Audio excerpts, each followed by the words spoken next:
My Thunderbolt connections are used up on the computer with other devices, so I went for the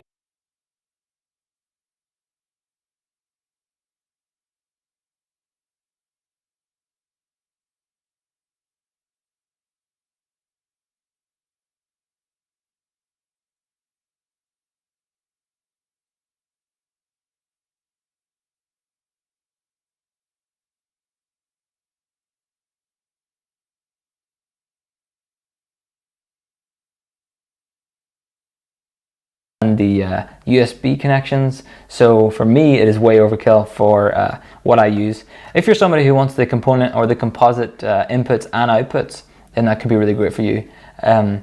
But for me, it's just a little bit big for USB connections. What I use it for. So and of course, for me, it is way overkill for what I use. If you're somebody who wants the component or the composite inputs and outputs, protected, then that could be really great for you.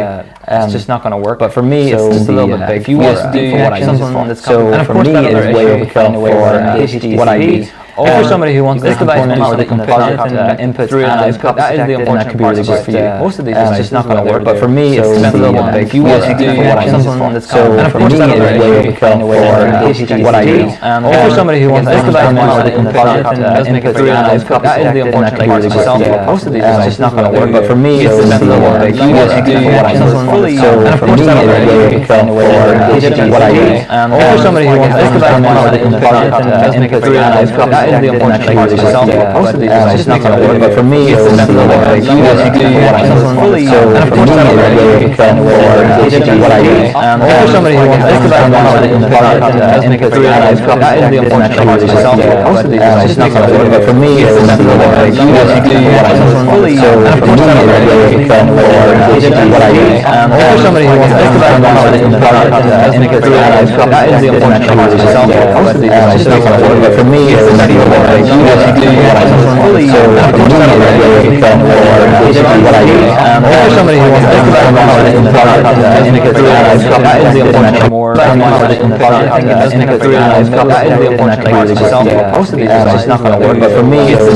If you want to do what I use it for. So for me, it is way overkill for what I use. Or if you're somebody who wants this component or the composite inputs and outputs, that is the important part to myself. Most of these it's just not going to work. But for me, it's just a little bit big. If you want to do what I use it for. So for me, it is way overkill for what I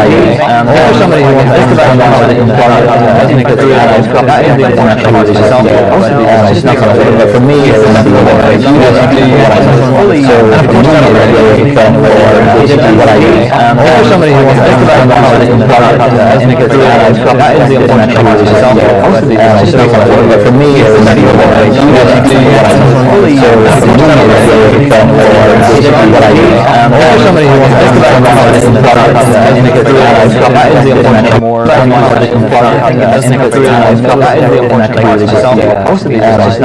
for me, it's just a little bit big. If you want to do what I use it for.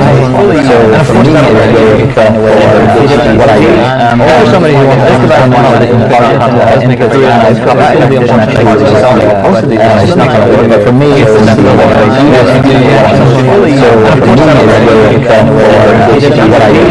Or if you're somebody who wants this component or the composite inputs and outputs, that is the important part to myself. Most of these it's just not going to work. But for me, it's just a little bit big. If you want to do what I use it for. So for me, it is way overkill for what I use. Or if you're somebody who wants this component or the composite inputs and outputs, for me, it's not what I do.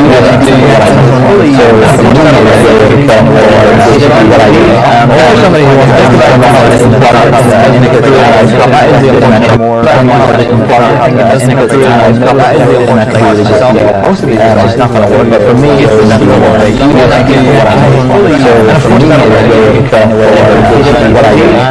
Somebody who wants to think about most of these are but for me, it's not what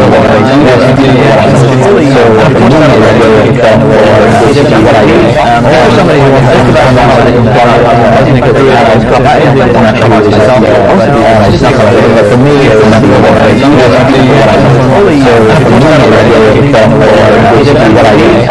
Somebody who wants to think about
first glance might just seem like an upgraded model of the original web presenter, with its familiar 1/3 rack unit design and that webcam output. However, it's a bit of a departure and a reimagined look at what's needed to go live these days. Hey everybody, I am John Barker from Here to Record, and in this episode of Show and Tell, we're taking a look at the Blackmagic Web Presenter HD. Let's get into it. In the interest of full disclosure, Blackmagic has sent some stuff to the channel in the past, but this one I bought with my own money.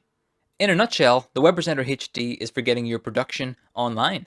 Just like the old model, it has a USB webcam output for bringing your production into things like Zoom or Skype or even OBS.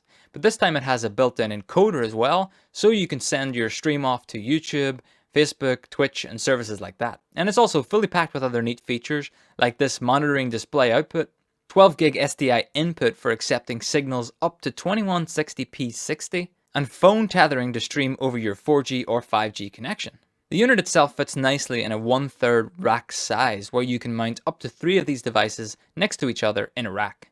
At the front we have a USB connection, a few control buttons, and a small confidence monitor for checking signals and streaming status. Flipping around the back is the rest of the connections. Here we have multiple power options, a network port, USB for webcam out, monitor, SDI and HDMI output, SDI in and SDI loop out. It is important to note at this point that it is SDI input only, so if you want to bring in a HDMI source, you will have to convert that to SDI in order to bring it into the Web Presenter HD. So how does it work? To get the device running, I just need to power it up, attach a network cable and a video source. With all of that connected, I can see my video and audio preview on the front panel. From here I can browse some menus like the setup and streaming options. And here in the setup menu I have some options for audio meter types and networking settings. Then over in this live stream section, I can choose things like the destination, the streaming quality, and the streaming standard. Within the stream standard, I can choose auto, so whatever's connected to the device will be what's streamed, up to 1080p 60. Or if I'm on a network with a pretty bad upload speed, I could set this to something like 720p 30, and then be a bit happier about what I'm pushing out to the internet. And while you can attach a source up to 2160p 60, the highest streaming option is 1080p 60. I'm not really sure if that's a limitation of the device and the encoder, or if someday they could the highest streaming option is 1080p 60. I'm not really sure if that's a limitation of the device and the encoder, or if someday they could the highest streaming option is 1080p 60. I'm not really sure if that's a limitation of the device and the encoder, or if someday they could the highest streaming option is 1080p 60. I'm not really sure if that's a limitation of the device and the encoder, or if someday they could the highest streaming option is 1080p 60. I'm not really sure if that's a limitation of the device and the encoder, or if someday they could the highest streaming option is 1080p 60. I'm not really sure if that's a limitation of the device and the encoder, or if someday they could the highest streaming option is 1080p 60. I'm not really sure if that's a limitation of the device and the encoder, or if someday they could the highest streaming option is 1080p 60. I'm not really sure if that's a limitation of the device and the encoder, or if someday they could the highest streaming option is 1080p 60.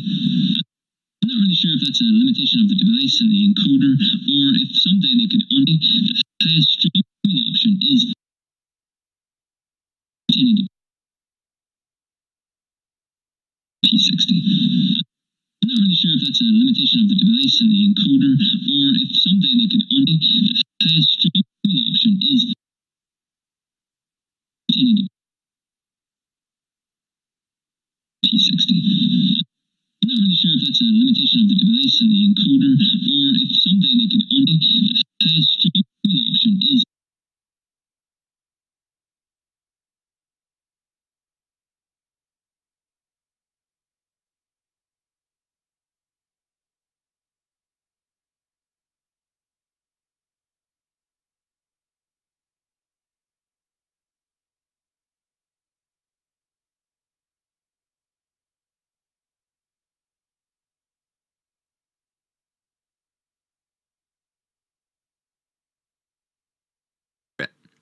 The built-in destinations are listed in the platforms dropdown.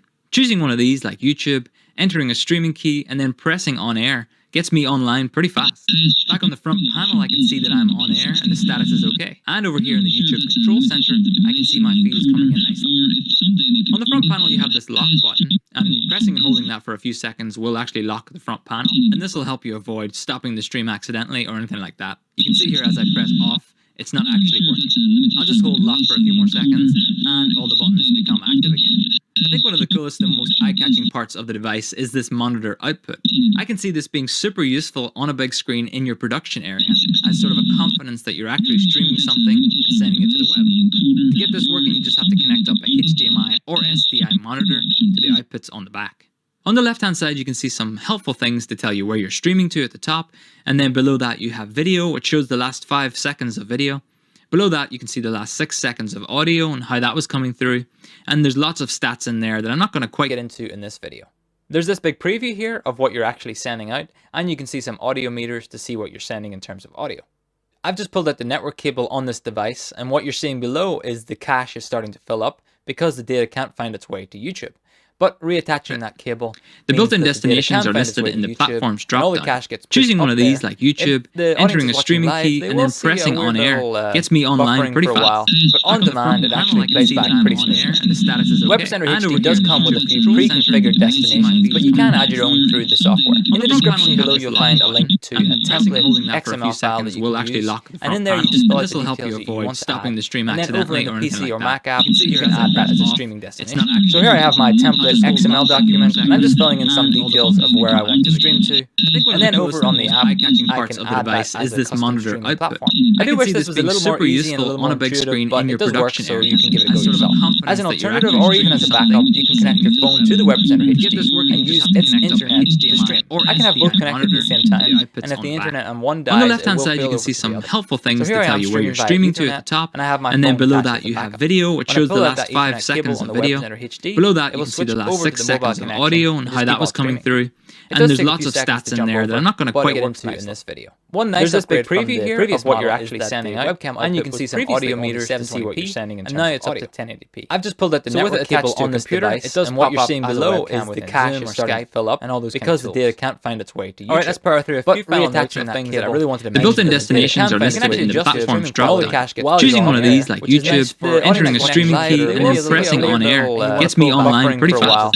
On demand, it actually plays back. This call button, it doesn't do anything. Web Center HD does come with it will be configured someday, but we'll see. You can add your own through the software. If you have a description below, you'll find a link lying around, or you have an XML file that you can use, and in there you just fill out the Web Center HD. Stopping the stream. First thing I really like PC or Mac app is you can add that as a format. So here I have my template XML document, and I'm just filling in some details of where I want to stream or 1080. And then I also really like this monitor of the device is this monitor output.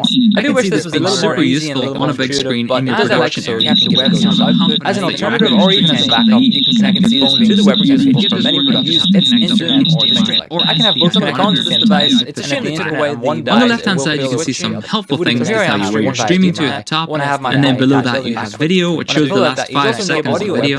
Below that you can see the last 6 seconds of audio and how that was coming through. And there's lots of stats in there that I'm not going to quite work through in this video. One nice this big preview here of what you're actually sending out, and you can see some audio meters to see what you're sending, and now it's range to. I've just pulled out the network and all that good stuff.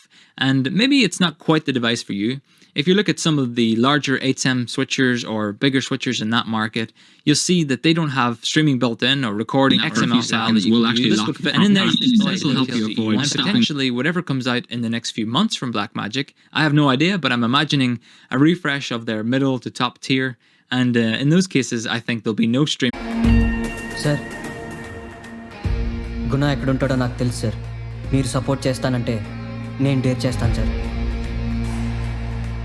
గుణాన్ని shoot చేసినోడు చేస్తాడంట కదా, పద ఆ చావేదో నేను పలకరిస్తా.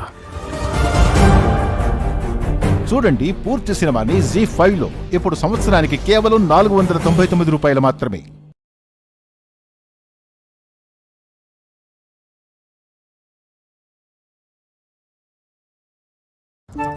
Grammarly does more than catch errors. With Grammarly, you can find really good, no, perfect words that make your writing sharp, or explicit, or excellent, or distinctive. సాటి దొంగలకు తెలిస్తే ఎంత ఫీల్ అవుతారో ఏమో గివిని దొంగ పనితనం గురించి. అతను పక్కా క్రిమినల్, నోటు చాటు మోసాల్లో ఆరితేరాడు. కథ కటకటాలకు చేరింది. గైస్, ఇన్ని రోజులు మీకు చెప్పకుండా దాచేశాను, అయినా మీకేం తెలిసి చెప్పండి ఈ అమాయకమైన ఫేస్ వెనకాల ఒక క్రిమినల్ ఉంటాడని. నేను ఇలాంటి క్రైమ్స్ చేశానంటే మీరు అస్సలు నమ్మరు. మా ఫ్రెండ్ దగ్గర ఉన్న ఎరేజర్ లేపేశాను, అలాగే మా ఇంట్లో ఉన్న బిస్కెట్ ప్యాకెట్ మొత్తం తినేశాను.